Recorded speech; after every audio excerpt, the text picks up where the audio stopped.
Hola, buenos días, señoras, señores. Bienvenidos a esta tercera jornada dentro de lo que son las cuartas jornadas empresariales que se están desarrollando en Manzanares a lo largo de estos 3 días. Hoy viernes 24 de octubre finalizan estas jornadas, pero tenemos toda una mañana por delante en la que yo creo que ustedes van a disfrutar, van a seguir aprendiendo, van a seguir cogiendo conocimientos, puesto que tenemos diferentes ponencias muy importantes. Damos la bienvenida a todos ustedes y le dejo la palabra, en este caso, para la apertura y la presentación de esta nueva jornada al alcalde de Manzanares, don Antonio López de la Manzanara.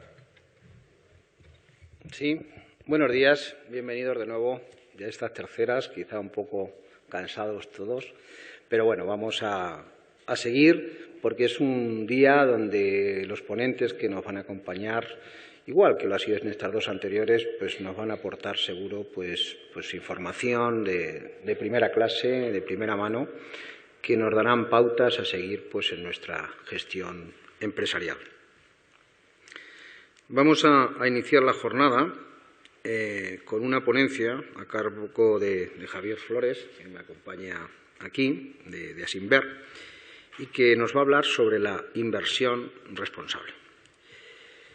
Después haremos una pequeña pausa café, que seguro que ya nos acompañan más empresarios y más emprendedores, y pasaremos a otra ponencia, yo creo que muy interesante, a cargo de José Ramón Díez Guijarro, profesor de la Escuela de Negocios y director del Servicio de Estudios de Bankia, don José Ramón Díez Guijarro, como digo.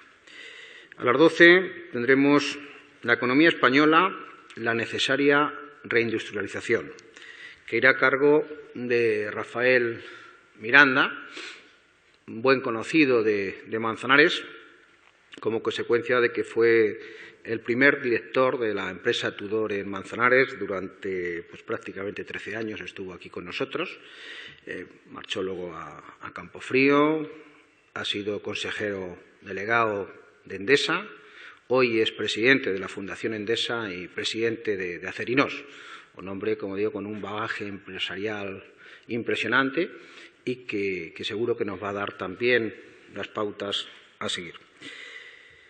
Posteriormente, a las 12:45, hablaremos de políticas de futuro para el desarrollo empresarial. ¿Qué podemos aportar desde los municipios, desde los pueblos, ¿no? Bueno, pues como consecuencia del convenio de colaboración que tenemos firmado entre La Carolina, Almansa y Manzanares, 3 ayuntamientos con bastantes características comunes en el sector industrial, en el sector servicio principalmente, y que tanto los técnicos de las áreas de promoción económica como los concejales y alcaldes, tenemos una sintonía verdadera que seguro que va fructificando en colaboraciones y tal. Bueno, os trasladaremos, por así decirlo, qué es lo que nosotros vamos a hacer, qué desde los pueblos podemos ayudar al sector empresarial para de alguna forma hacerle la vida más fácil o sus inversiones, o toda esta serie de cuestiones que os haremos llegar. Y bueno, finalizaremos con la clausura de las cuartas jornadas, después de estos 3 días, que serán a cargo de Leandro Esteban, consejero de Presidencia y Administraciones Públicas de la Junta de Comunidades de Castilla-La Mancha. Terminaremos, como siempre, con un vino de Manzanares, y un buen queso, y luego, el que haya querido inscribirse y quedarse a la comida, tendremos ocasión también de continuar y de partir durante esa comida con todos vosotros. Agradeceros de verdad vuestra asistencia y yo por mi parte nada más. Te dejo aquí solo ante el peligro. Voy a bajar, voy a escucharte y a ver qué nos cuentas. Muchas gracias. Muchísimas gracias, señor alcalde de Manzanares. Y sin más preámbulos y más demoras, vamos a presentar a don Javier Flores. Él es responsable del Servicio de Estudios y Análisis de Asimber, desde donde lleva a cabo el compromiso de proporcionar información económica de manera extensiva a todos los ámbitos de la sociedad para contribuir al debate, al análisis y a la divulgación de los grandes temas que plantea la economía.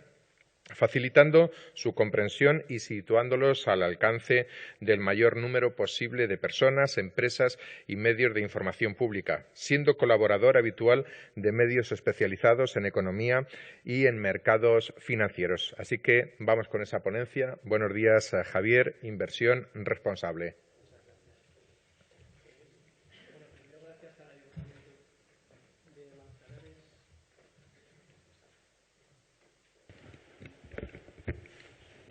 Sí. Bueno, gracias primero al Ayuntamiento de Manzanares, por supuesto, y a la Cámara de Comercio de Ciudad Real por la organización de estas jornadas y específicamente por incorporar el tema de la inversión responsable, que es el que vamos a tratar, y que siendo algo que está muy presente y cada día lo está más en ámbitos internacionales, resulta difícil que logre la atención de eventos empresariales. El año pasado hablábamos de cuestiones quizá más financieras o más económicas y es de verdad un gusto poder este año tratar sobre la cuestión de la inversión responsable, que intuitivamente todos quizá tenemos una idea de lo que es, pero bueno, vamos a intentar definirlo. Previamente me gustaría, en un minuto explicarles lo que es Asimber, en nombre de quien vengo, que es una asociación de inversores que tiene como finalidad la presencia y representación en todos los ámbitos de actuación público y privado y fomentar sobre todo lo que son las buenas prácticas de inversión entre los profesionales que trabajan en este sector y la reputación de la actividad inversora. Últimamente, de un tiempo a esta parte, incluso, y en España en particular, tiende casi a señalarse o criminalizarse la actividad inversora, y mientras que en otros países es motivo de orgullo y un ejemplo social el hacer una actividad inversora empresarial, en este país pues parece que estaba incluso mal visto e incluso hemos buscado el término de emprendedor para evitar pues todos los conceptos casi negativos que se asociaban al término empresario, pues ni mucho menos. La actividad inversora, y hay que decirlo claramente, es positiva para la sociedad en su conjunto, puede y debe serlo, y es necesario fomentarlo y explicar que eso es así.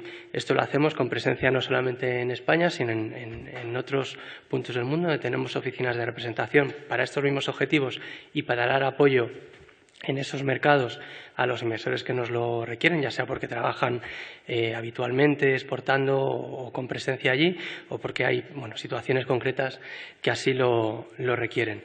Y en síntesis, se hace un apoyo a esos inversores. Hay un servicio de estudios y análisis, que es donde yo específicamente desarrollo mi actividad, y una oficina que llamamos del defensor del inversor, que está relacionada con la inversión socialmente responsable. Es una iniciativa que pusimos en marcha hace unos años y que buscaba detectar casos de malas prácticas, señalarlas, perseguirlas y adicionalmente promocionar cuáles son las buenas prácticas. Seguramente a todos les suena algún caso reciente como es el de Go, esta empresa que resultó ser un fraude tremendo. Pues eso se inició porque en esta oficina tramitamos ante la Fiscalía una serie de actuaciones que dieron lugar a que unos días después se confesara la falsedad de las cuentas y se abriera lo que todos ustedes conocen que está sucediendo ahora en medios de comunicación. Y eso es un ejemplo de lo que no debe ser la inversión en la actividad empresarial, y es un ejemplo además aislado, específico y que no responde a lo que es la habitual actividad empresarial. Son muchas las personas que dan el paso valiente de hacer una actividad que implica siempre un riesgo, que implica habitualmente además una exposición del patrimonio personal y familiar en no pocas ocasiones, y que sin embargo se encuentran con muchísimas dificultades. Y además de eso, y para eso estamos aquí hoy, les pedimos que lo hagan contribuyendo a un beneficio no solo personal, sino para toda la sociedad. Hace poco habrán visto en prensa una noticia que tuvo bastante eco, que hacía referencia a que los Rockefeller abandonaban el negocio del petróleo. Más allá del apellido, que es muy conocido, resulta que esta familia hizo su fortuna precisamente en el mundo del petróleo. La primera petrolera mundial la fundaron ellos. Pues han anunciado hace unos meses que van a abandonar ese negocio en su totalidad. Todas sus inversiones en el petróleo las van a dejar, desde el entendimiento de que en el futuro hay otras fuentes de alternativa que deben ser promocionadas y ellos que tienen capacidad económica y conocimiento de la industria, pues van a hacer su actividad en fuentes de energía renovable y alternativas y no en industrias tradicionalmente contaminantes. Claro, que algo así lo hagan unos de los primeros petroleros del mundo, pues al menos llama la atención, pero no es menos cierto que esto no es algo reciente. Ellos ya hace más de 40 años declaraban que el objetivo de sus inversiones era no solamente lograr un beneficio económico, sino que ese beneficio económico transformara la sociedad. Y ese concepto de transformar la sociedad es posiblemente importante, porque al final de decisiones personales dependen ese tipo de transformaciones en la sociedad. Al final, las decisiones no las toman las empresas, no existe como tal la empresa que toma una decisión. Las toman las personas individuales con nombre y apellido que se sientan en esos consejos de administración. Y es a ellos a quienes nos dirigimos y les pedimos que tengan en cuenta ese tipo de consideraciones. Esto en España, en los siglos XVI y XVII, ya se vivió, ya sucedió. La imagen es un grabado, por cierto, de esclavos que trabajaban en la recogida de caña de azúcar en Cuba. España fue en su momento el primer mercado de trata de esclavos a nivel internacional. Lo que sucede es que no se realizaba el comercio aquí en España. Aquí estábamos los españoles que traficábamos con esclavos, pero lo que hacíamos era comprarlos en África y llevarlos a Cuba para explotar la caña de azúcar. En un momento dado, algunos de esos empresarios entendieron que esa actividad, a pesar de ser muy lucrativa, y de hecho es simplificar mucho la idea, pero de hecho con el dinero de la trata de esclavos en Cuba se forjaron muchos de los capitales tradicionales en País Vasco y en Cataluña que posteriormente permitieron la industrialización de esas dos regiones. Concretamente el primer tren a Mataró en Cataluña lo hizo un industrial después de abandonar la actividad de esclavitud en Cuba. Bueno, pues algunos industriales entendieron ya muy incipientemente, y aunque no existía el concepto de inversión responsable, que eso que estaban haciendo entraba en conflicto con su entendimiento moral de lo que era legítimo o no, a pesar de que incluso ni siquiera esas personas tenían la condición de ciudadanos ni ningún derecho reconocido. Bueno, pues empezaron a haber iniciativas que limitaban a las entidades bancarias la financiación de esta actividad, que sin embargo financiaban la inversión industrial y automatización de estos procesos, y aunque había muchas fuerzas encontradas y planteaban, bueno, pero ¿qué vamos a hacer con estas personas si ponemos máquinas a tratar parte del proceso de esta cuestión de la caña de azúcar? Bueno, aquellos que estuvieron en esta línea de avanzar y modernizar y abandonar estas prácticas que entraban en conflicto moral, finalmente dominaron la industria de la caña de azúcar, lograron financiación. Y los que no, pues se vieron en muchos casos fuera del sector, arruinados, y aunque en ese momento no se cuestionaba tanto como ahora nos pueda impactar, como alguien puede cuestionarse o no, si es correcto o no utilizar esclavos para recoger caña de azúcar, pues en ese momento era el paradigma de la época. Pero quiero decir que ya en ciertos momentos, a pesar de que la idea mayoritaria era contraria, hubo quienes dieron el paso de llevar sus actividades empresariales de un modo más acorde, no solo con sus ideas personales, sino con la sociedad en general. Hasta tal punto llegaba a ser algo públicamente aceptado que podíamos encontrar este tipo de anuncios en la prensa española de venta de esclavos. No sé si se lee desde ahí, pero dice claramente, por ejemplo, el primero de los anuncios: venta de esclavos. Una negra se vende recién parida con abundante leche, excelente lavandera y planchadora, con principios de cocina, joven, sana y sin tachas, y muy humilde. Darán razón en la calle, y un domicilio para acudir a quien quiera hacer la compra. Estos anuncios, por cierto, junto a otros de compra de mobiliario, de animales o de alquiler de viviendas. Bueno, por suerte esto queda atrás. Pero siempre se puede seguir avanzando. Y, sin embargo, tampoco quiero plantear esta cuestión como algo asumido y de todo o nada. Realmente me gustaría que sea proceso de un razonamiento de cada uno el que llegue a la conclusión de que sí, que es posible la inversión responsable y que es además positiva. Y planteo, por lo tanto, ahora un argumento en contra, y además de un premio Nobel, Milton Friedman, que fue premio Nobel en el 78, realmente no por esta cuestión, sino por unas cuestiones de estudios de consumo, decía que no, que la única responsabilidad social del empresario es incrementar sus ganancias. Y es difícil rebatir este argumento, desde luego. Uno Dice, pues efectivamente, mi misión no es otra que incrementar las ganancias. Y este es un conflicto interno que se va a encontrar siempre cualquier empresario, cualquier persona que de un modo u otro haga una actividad empresarial. Y es que sabe que en ninguna actividad, y ya no solo empresarial, en general ninguna actividad en la sociedad va a ser nunca neutral, y cualquier decisión económica que se tome finalmente, en mayor o menor grado, tiene detrás una consideración ética que, bueno, que en un grado alcanza solo a las cuestiones morales de uno mismo, pero hay unos valores éticos que están por encima y que son comunes a todos, pues como el respeto, por ejemplo, a una vida humana independiente. Entramos en el tema de la esclavitud, pero hay otros que quizá no son tan compartidos. En cualquier caso, sabemos y asumimos que aquello que hacemos en cierto grado perjudica a unas personas y favorece a otras. Desde la perspectiva de Friedman, pues lo que hay que hacer es aquello que me favorece a mí, y este debate siempre va a estar presente. Y por lo tanto, la mejor forma de rebatir ese argumento es con datos y estudios. Y aunque es cierto que no son todavía concluyentes, porque realmente tienen muy poca trayectoria y estudio en los años, y harán falta más años para hacer análisis estadísticos más solventes, los que hasta ahora se conocen sí vienen a demostrar que aquellas inversiones que se realizan con ciertas consideraciones que ahora voy a comentar y que tienen en cuenta objetivos más amplios de la sociedad, no solo las del empresario individualmente y en el corto plazo, tienden a tener un mejor desempeño en el medio y largo plazo que aquellas que no lo tienen. Y esto sucede no solamente de modo particular en los proyectos estudiados, sino también en mercados financieros. Se comprueba que aquellas empresas, y se estudia sobre todo en cotizadas, aquellas empresas que tienen determinadas políticas de recursos humanos o políticas de transparencia en sus consejos de administración o de conflictos de interés, o que tienen planes de actuación ambiental y de respeto al medio ambiente, finalmente lo hacen mejor en bolsa que aquellas que no tienen ese tipo de consideraciones. Por lo tanto, incluso con el argumento de Milton Friedman,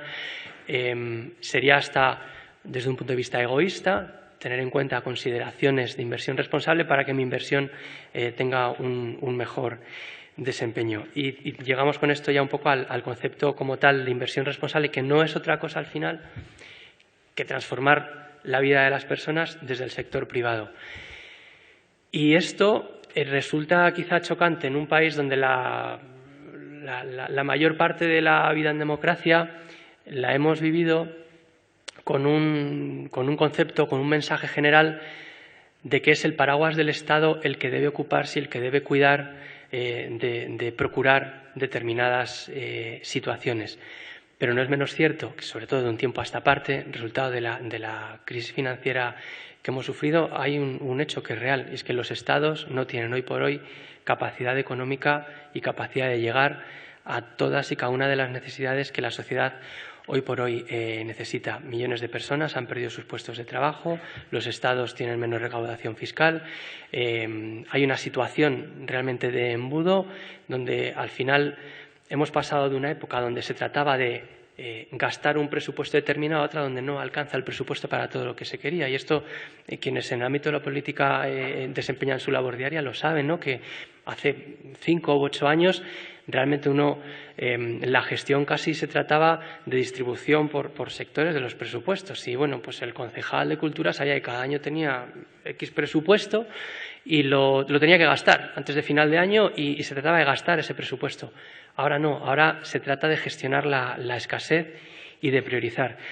De otro lado, ha sucedido también que, como consecuencia de esta fractura, los ciudadanos han perdido la confianza en el Estado, no esperan de él lo que quizá antes esperaban y además desconfían. Y esto, en algunos países como en España, le sumamos ciertas situaciones que se han dado recientemente y la desconfianza alcanza al propio sistema.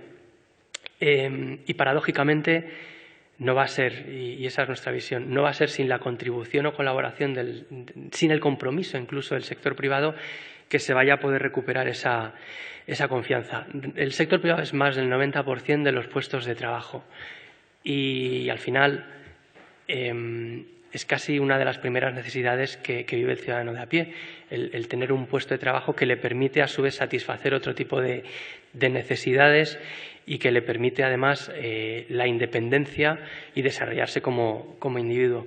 Pero es además en el sector privado donde habitualmente se da la innovación. Se habla a menudo de que hay que cambiar el modelo productivo y llevar a cabo políticas de I+D y transformar este modelo económico. Pero no se hace desde el Estado. El Estado no puede señalar y por decreto ley dictaminar una innovación. Al final es el impulso curioso, inquieto del ser humano el que busca nuevas alternativas ante situaciones en ocasiones de dificultad y plantea situaciones de innovación. El Estado puede en todo caso plantear un entorno favorable y poner las condiciones para que no haya obstáculos a esa innovación y a ese desarrollo, pero será finalmente, y siempre lo ha sido así, el sector privado el que pueda desarrollar esa actividad. De otro lado, la principal fuente de ingresos fiscales y, por lo tanto, la principal fuente de recursos para el Estado y que cubra aquellas necesidades básicas, pues son finalmente los impuestos del sector privado, ya sea vía IRPF de los trabajadores, ya sea impuestos a sociedades u otros especiales por parte de la actividad empresarial. Por lo tanto, es una relación mutua, lo cual no quiere decir que haya que estar en el salvaje hoste y permitirlo todo. Desde luego, el Estado puede plantear un contexto y un entorno favorable y unas reglas de juego que se respeten por todos y hacerlas cumplir. De hecho, es el Estado el único que puede ejercer ese poder coactivo, ejercer la violencia para hacer cumplir una norma, pero siempre sin limitar la necesaria libertad individual para emprender y para hacer una actividad que puede, y ahora veremos, y debe ser positiva para la sociedad en su conjunto. Y al final son, como decía, tan cuantiosos los recursos que se necesitan para salir de esta situación y para avanzar en una nueva situación económica que no van a salir solo del Estado. Y quien piense que va a ser así se llama a un engaño, porque es inviable, no da, y de hecho provoca el efecto contrario.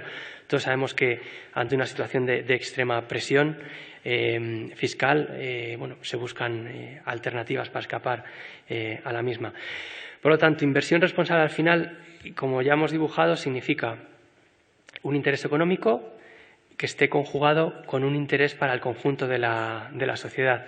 Ese interés legítimo, económico, significa, en la línea de Milton Friedman, maximizar el beneficio. Y efectivamente debe maximizar ese beneficio. Pero, precisamente, para que ese beneficio se maximice y sea sostenible, el empresario también espera aprovechar oportunidades de negocio que se presenten y que además su negocio sea sostenible. Mal empresario es el que solo espera un pelotazo puntual o hace una oportunidad de negocio en este momento y no plantear una situación sostenible en el tiempo. Al final uno espera que su producto pueda evolucionar, venderse, generar un beneficio y crecer en el tiempo y desarrollarse. Y no tener un negocio frágil a avatares o imprevistos que incluso pueden escapar a su control. ¿Y cómo lo hacemos? Pues decía antes que hay una serie de criterios que cuando se tienen en consideración tienden a hacer que se desempeñen mejor esas inversiones. Son sobre todo criterios ambientales, criterios sociales y criterios de gobernanza. Criterios ambientales, se entiende bien, son criterios al final de respeto al medio ambiente, sociales. Están más relacionados sobre todo con cuestiones de derechos fundamentales, derechos humanos, y más desarrollados en concreto pues por la presencia de los sindicatos en la dialéctica empresarial sindical con los derechos de los trabajadores, y criterios de gobernanza que al final son criterios de gestión y transparencia. Aquellas empresas que en sus actividades vigilan sin esperar a que haya un error cuáles son los riesgos que pueden suponer para el medio ambiente, aquellas empresas que antes de que pueda haber problemas tienen planes de acción para vigilar situaciones de vulnerabilidad, para que en sus empresas no se vulneren derechos fundamentales y para que sus trabajadores al final desempeñen la actividad de un modo de absoluto respeto a sus derechos, y aquellas empresas que en sus tomas de decisiones, en sus consejos de administración, ponen medidas para evitar el riesgo antes de que se dé, para evitar el riesgo de conflictos de interés, de falta de transparencia, incluso de fraude, pues esas empresas no solamente están haciendo una actividad que protege bienes y derechos que exceden a la propia empresa y que corresponden a toda la sociedad, sino que esas empresas además tienen más beneficios, más sostenibles en el tiempo y aprovechan oportunidades y no se ven amenazadas ante imprevistos. Todo esto, en el año 2005, el secretario general de Naciones Unidas reunió a los principales fondos de inversión a nivel mundial, una treintena, y lo pusieron sobre el papel. Y definieron lo que se llama principios de inversión responsable. Es un acuerdo internacional de cumplimiento voluntario, no es obligatorio, es únicamente voluntario. Y se fijan 6 principios que en síntesis comprometen a esos fondos y a otros cientos que se han venido incorporando. En España varios planes de pensiones están incorporados y han firmado este acuerdo y se comprometen en síntesis a defender esto, a defender que las empresas en sus tomas de decisiones tengan en cuenta consideraciones más allá del corto plazo y del puro beneficio, sino consideraciones que les exceden y que son sociales, medioambientales y de gobernanza. Se comprometen además a difundirlas, a darlas a conocer y se comprometen a pedir su comunicación y su conocimiento. Estos fondos de inversión son accionistas de muchas empresas cotizadas. Bueno, pues en esas empresas piden y exigen conocer.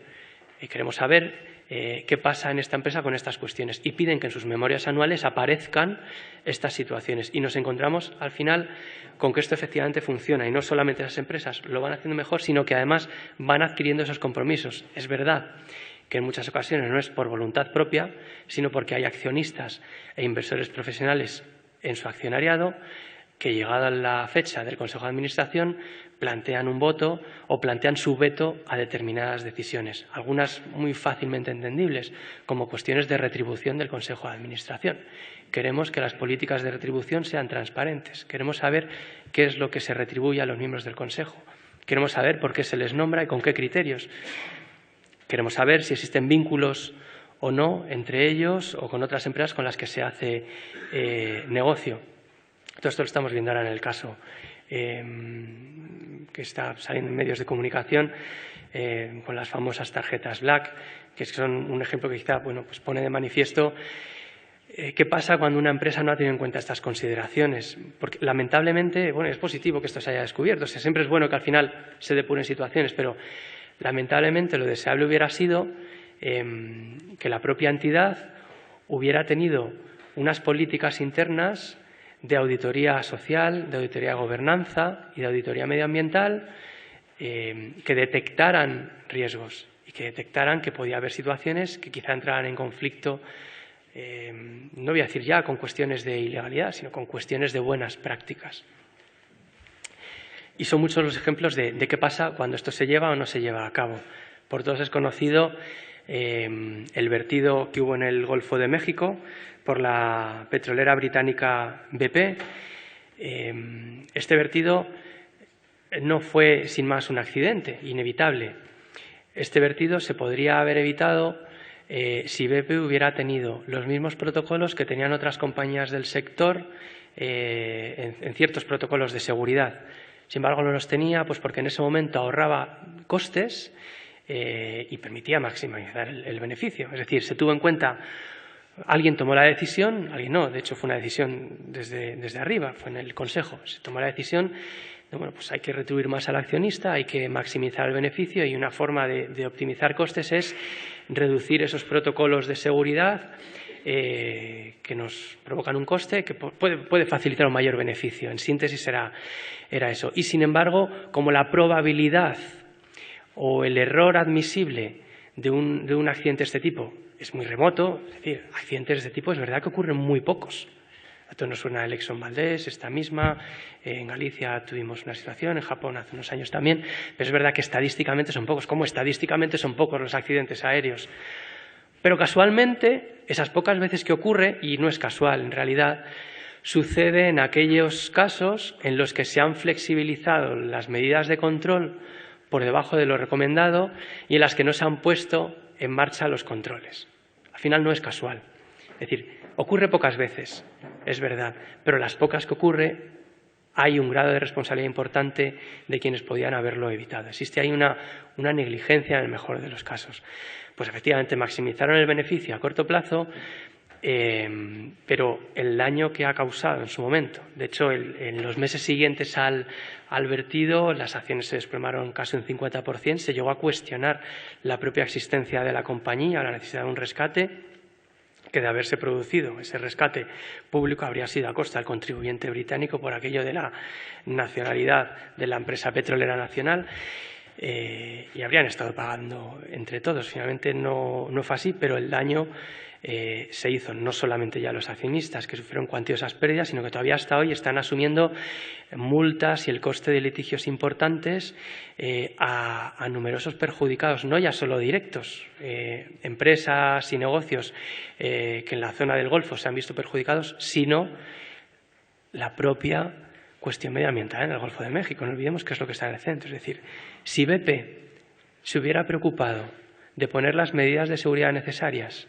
que llevaba el resto de la industria, nada más las que hacía el resto de la industria, para asegurarse de que se minimizaba el riesgo de un vertido y perjuicio al medio ambiente, su beneficio no se habría visto afectado, que es lo que esperaría Milton Friedman. Hay otras empresas, como Marks & Spencer, que sucede lo contrario. Son empresas que, sin que nadie se lo pida, más allá de lo que pueda ser habitual, de un diálogo con los sindicatos y mantener cuestiones de seguimiento de aspectos que puedan ir surgiendo y que se ciñan a las cuestiones del desarrollo de la actividad laboral, salarios y las condiciones de los trabajadores, ha ido más allá y ha puesto en marcha unos planes de incentivo, de conciliación y en sí de medidas que exceden a lo que le pide la ley respecto de sus trabajadores por encima del resto de la industria, y ha resultado en que en los trimestres siguientes las ventas, los márgenes y el desempeño incluso de sus trabajadores ha estado muy por encima de las de la media del sector de distribución. Marks & Spencer, como saben, se dedica a la distribución textil sobre todo. Todos conocemos el caso también de Inditex. En Inditex fallaron en su momento también determinadas cuestiones y cayó en el error en el que caen algunas empresas en un momento dado de utilizar estas cuestiones de la inversión responsable como, sin más, como una etiqueta de marketing. Bueno, pues yo me quiero apuntar a eso. ¿Qué tengo que hacer? ¿A quién se lo subcontrato? Que me haga un documento, que lo firmo y digo que yo también soy responsable y que cuido el medio ambiente, los trabajadores y mi toma de decisiones.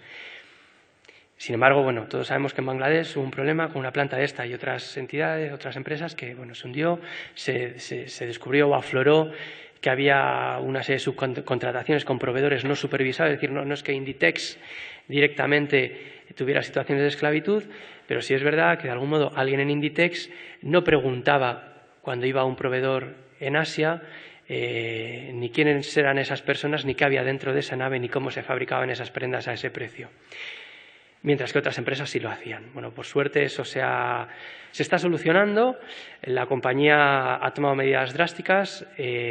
Ahora auditan, incluso hacen visitas sorpresa a sus proveedores, lo que ha provocado a su vez que en los países y en los proveedores a los que contrata, sin que nadie se lo pida, ellos a la espera de esa visita sorpresa y la potencial pérdida de su principal cliente, esto ya es habitual en la industria textil, ellos mismos implementan medidas laborales a sus trabajadores en estos países que están por encima de los estándares del propio país. Inditex es una de las pocas empresas donde podemos leer en su memoria anual, dicho por la propia empresa, que han vulnerado derechos humanos. Es muy duro que una empresa tenga que decir esto. Hemos vulnerado derechos humanos en tal año, en tal lugar y estamos poniendo estas medidas. Pero es que a eso se debe tender. Lamentablemente la actuación tradicional es que no nos gusta que miren debajo de las alfombras y tendemos en defensa de un interés que venimos a decir que es mayor, a ocultar los errores. Porque si se conoce el error, se va a ver afectada nuestra reputación y se va a ver afectada la imagen que tenemos y se va a ver afectado el negocio. Es que es al contrario.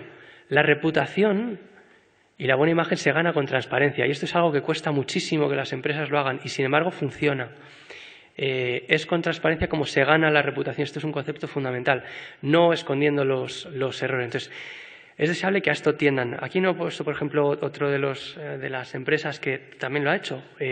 Grifols, una empresa catalana multinacional, líder en su sector, biofarmacéutica. En su memoria en Estados Unidos publicó hace unos meses, el año pasado, que había detectado que su empresa estaba llevando a cabo sobornos a nivel internacional, en Italia, en Turquía, en determinados mercados, y que había puesto esa situación en conocimiento de las autoridades, se estaba investigando y poniendo determinadas medidas que explicaban para conocerlo. Bueno, pues eso es lo deseable, que si se detecta que algo así sucede, se pone en conocimiento y se ponen las medidas para corregirlo. No se espera a que aparezca un email, no se sabe de dónde, que lo ponga de manifiesto, que resulta que lo sabíamos todos y desfilamos todos al final delante del juez y el negocio y la imagen de la empresa acaba como acaba. A eso es a lo que se está atendiendo y eso es inversión responsable, lo que se refiere a la gobernanza, que tiene que ver mucho con la transparencia. Bridgestone, también relacionado con la cuestión medioambiental. Neumáticos, es una casa de neumáticos. Son los propietarios de las mayores plantaciones de caucho a nivel mundial, caucho que se utiliza para fabricar los neumáticos. Bueno, pues se descubrió que había desplazamientos obligatorios de poblaciones indígenas, obligatorios quiero decir, con tropas extramilitares trasladaban poblaciones, había asesinatos, había situaciones muy duras en el Amazonas, donde nadie se entera. Bueno, pues esto se conoció por algunos accionistas, lo pusieron de manifiesto, se depuró la situación y al margen de las cuestiones legales, efectivamente afectó al desempeño de la inversión en esa empresa. Nuevamente, el haber maximizado el beneficio a corto plazo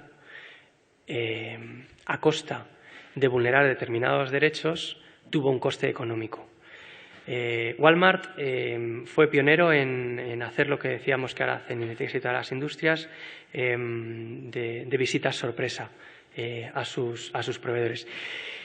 ¿Y a Yahoo qué le ha pasado? Pues Yahoo se descubrió que para entrar en China, China es un mercado, como todos sabemos, que ni mucho menos es una economía abierta y donde en muchas ocasiones hay que ir de la mano del poder político de allí, y si no, pues uno no tiene acceso a ese mercado. Claro, luego, sin embargo, las decisiones están en la mano de uno. Uno puede decidir si entrar o no por ciertas prácticas. Hay empresas que no operan en China o lo hacen con ciertas condiciones o no admiten entrar en determinadas condiciones. Bueno, pues alguien, una persona con nombre y apellido, tomó la decisión de llegar al acuerdo con China de entrar a ese mercado a cambio de facilitar, a través de aquellas visitas que había a sus páginas, de facilitar datos personales, IPs, correos electrónicos, información absolutamente personal, de aquellas personas que le pedía el gobierno chino. Tú vas a operar en mi país, pero a cambio vamos a tener este procedimiento clandestino por el cual me vas a proporcionar nombres, apellidos, direcciones, correos electrónicos, con quién se relacionan esta lista de personas que yo te proporciono. Personas que luego, lógicamente, eran recriminadas, eran represaliadas, detenidas por el régimen chino. Claro,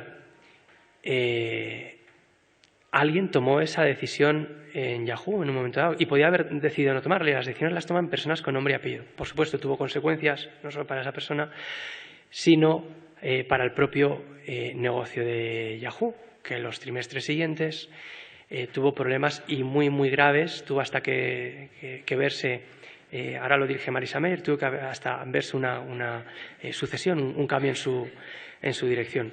Es decir, sobran, y podría poner muchísimo más, los ejemplos en los cuales la toma de decisiones en el corto plazo, teniendo en cuenta solo el beneficio máximo, ignorando, incluso vulnerando cuestiones sociales, medioambientales y de gobernanza, al final afectan al beneficio, que es el argumento que pediría Milton Friedman.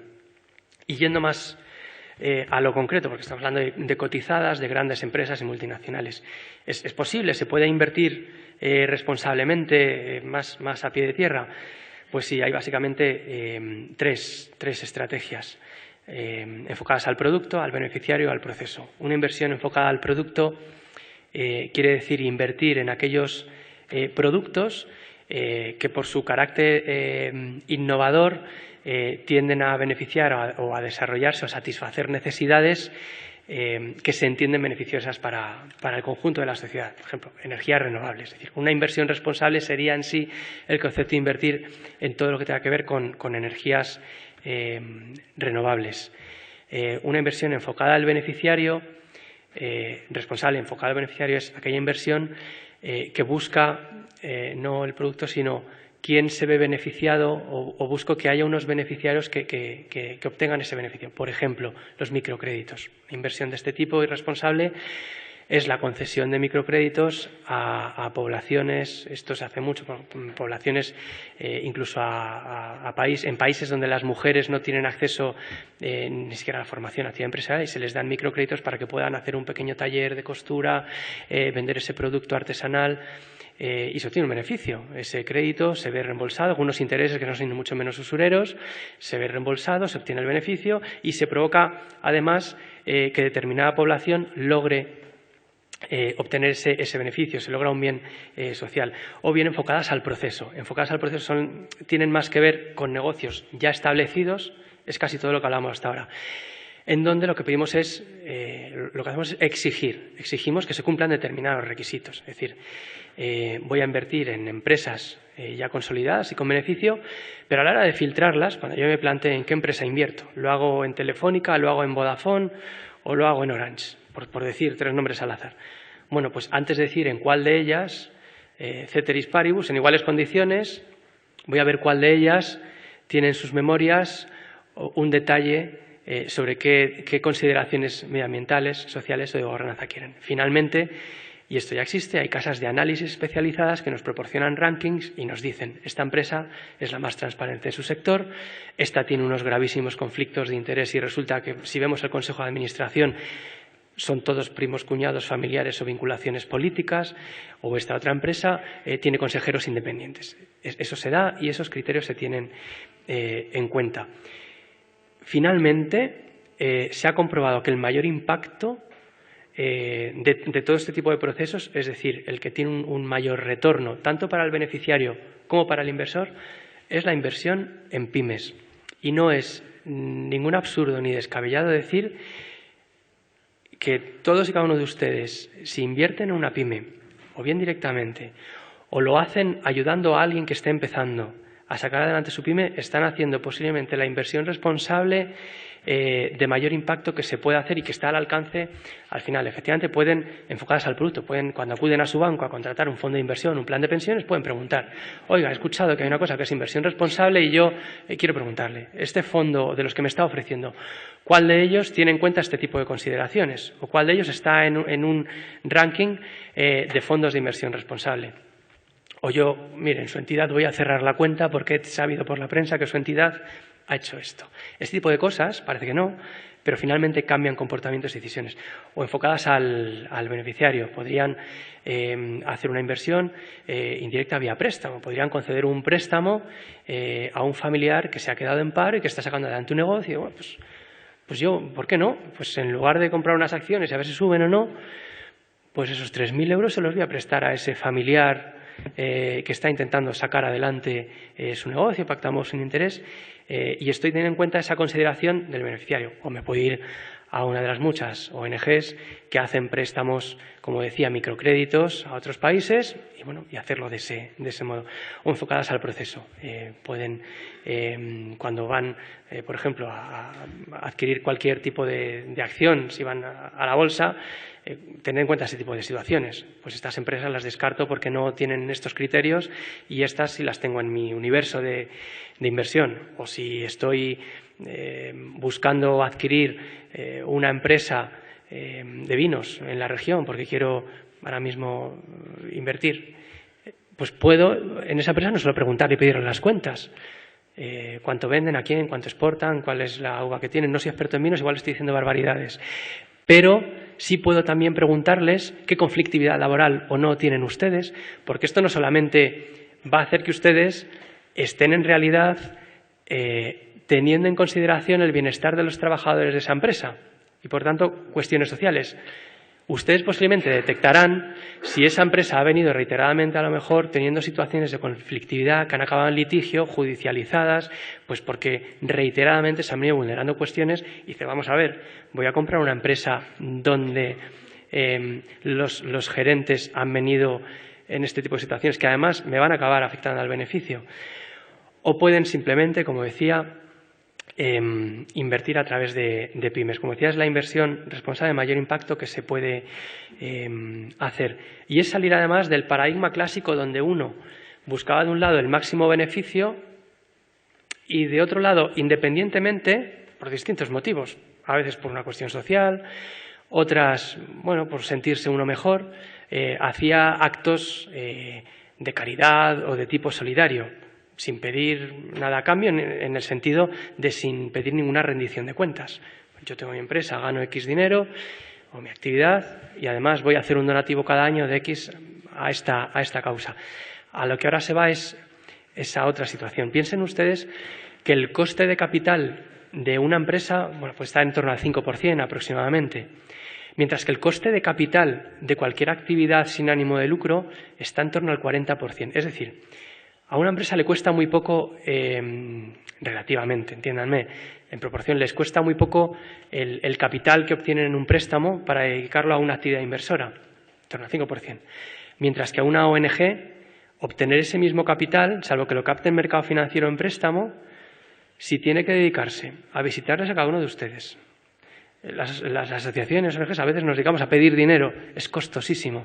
Tenemos que ir a cada uno de ustedes, visitarles, contarles lo que hacemos, pedirles un donativo. Bueno, el coste de capital de este tipo de actividad es de en torno al 40%. Claro, si conseguimos unir los dos conceptos y lograr que los inversores que tienen un coste de capital de aproximadamente el 5%, no solo no queremos donativos, los dediquen a actividades responsables pidiendo una rendición de cuentas a cambio, ese 35% de coste de capital que se ahorra, se destina ese tiempo y ese capital realmente a esa acción social, medioambiental o de transparencia, el impacto es simplemente tremendo, es muy impactante.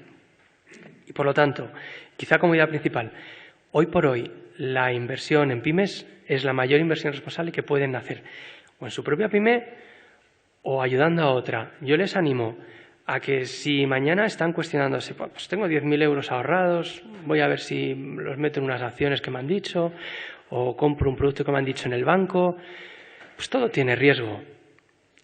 Pero den el paso de asumir el riesgo de alguien que conozcan que esté en paro, quizá un trabajador suyo que va a salir de la empresa porque saben que va a montar su propio proyecto, pues ¿por qué no entrar como capital con él?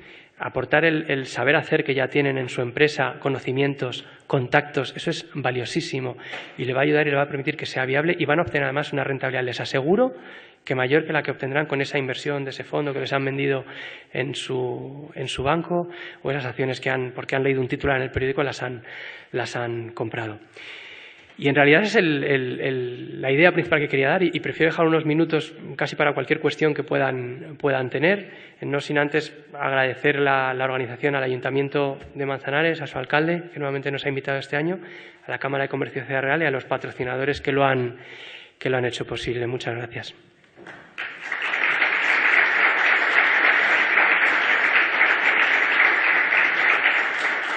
Bien. Como es... ¿Sí? ¿Ahora? ¿Sí? Ahora. Como viene siendo habitual en estos 2 días que llevamos de ponencias, pues abrimos el turno de preguntas. Damos las gracias nuevamente a don Javier Flores. ¿Alguna persona tiene alguna duda, alguna pregunta que hacer, alguna opinión?